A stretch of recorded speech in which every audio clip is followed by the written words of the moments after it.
안녕하세요. 이거는 목사입니다. 오늘은 민수기 9장을 살펴보려 합니다. 민수기 9장에서는 유월절에 대한 이야기가 나옵니다. 이스라엘이 출애굽한 첫 해를 1년, 그때가 1월 1일로 생각을 해본다면 시내산에 도착해서 하나님이 주신 말씀을 따라서 성막을 짓고 그 성막이 완성된 그 봉헌식이 출애굽 2년 1월 1일에 이루어졌다라고 얘기했습니다. 그리고 2주 후에 1월 14일이 오늘 본문에 나오는 유월절입니다.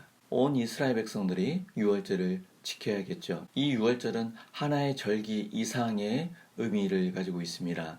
하나님을 기억하고 우리가 누구인지를 분명하게 기억할 수 있는 아주 중요한 날이었습니다. 그런데 앞에서 부정한 것과 관련한 것들이 있었습니다. 하나님이 주신 말씀을 따라 부정한 사람들이 있었습니다. 유절증 환자라든지 시체를 가까이 했던 사람들이라든지 여러 조건들 가운데서 부정하여서 진영 바깥에 머물러 있던 사람들, 그들은 유월절을 지키지 못하는 상황이 된 것이죠. 그래서 그들이 유월절을 지킬 수 있도록 둘째 달, 그러니까 2월 14일에 다시 두 번째 유월절이 주어집니다.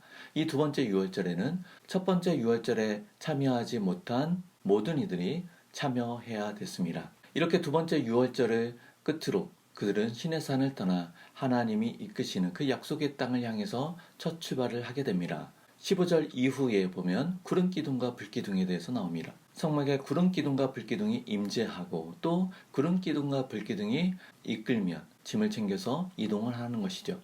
구름기둥과 불기둥이 1년 동안 움직이지 않으면 그 1년 동안 그곳에서 머무는 것입니다. 구름기둥과 불기둥을 따라 나아간다는 것은 밤에 이동할 수도 있고 낮에 이동할 수도 있다는 의미입니다. 다른 말로 표현해보면 주님이 인도하심을 따라서 절대적으로 순종하며 나아간다는 겁니다. 기다려야 될 때, 그 기다리는 기간이 지루할 수도 있지만 하나님이 인도하신 가운데 기다린다는 것입니다. 그리고 출발하는 시기가 너무 빠른 것 아니야? 너무 어두운 것 아니야? 우리들의 생각이 아니라 하나님의 주도적으로, 하나님의 주권적으로 그 이끄심에 순종하며 나아가는 모습이 나옵니다.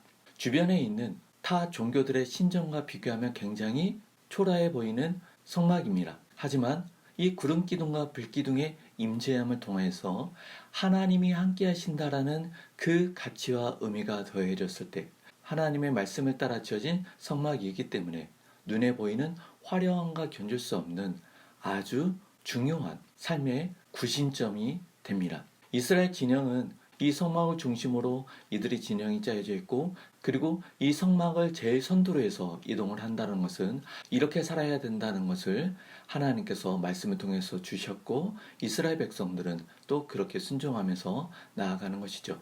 우리 역시도 마찬가지입니다. 우리들의 삶에 있어서 삶의 중심은, 삶의 구심점은 하나님, 그 말씀이 되어야 될 것입니다. 또 하나님의 말씀을 따라 살아가는 그러한 삶이 되기를 소망합니다. 감사합니다.